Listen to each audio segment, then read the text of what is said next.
Hello, this is Chef John from foodwishes.com with Pinot-Glazed Mushrooms, a topping for burgers. So here's what we did. We took some browned butter. We've done that before. You put butter in a pan on medium-low heat until it turns a very light, nutty brown.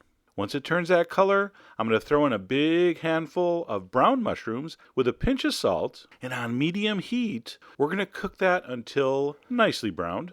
And of course, I'm just using regular brown mushrooms, but this will work with any mushroom, wild or domestic. By the way, these little brown mushrooms, those are baby portobellos. If you let these grow, they grow into portobellos. True story.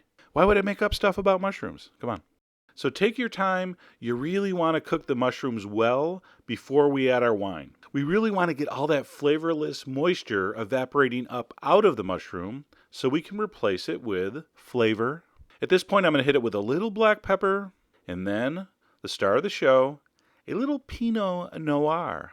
Pardon my French. Any lighter red wine will work. So I'm going to throw a splash in, and then I'm going to be very, very careful. Because of the alcohol content, wine and other liquors will evaporate much faster than water out of a pan like this. All right, so when you pour it in, do not walk away. Stand there and enjoy the evaporation.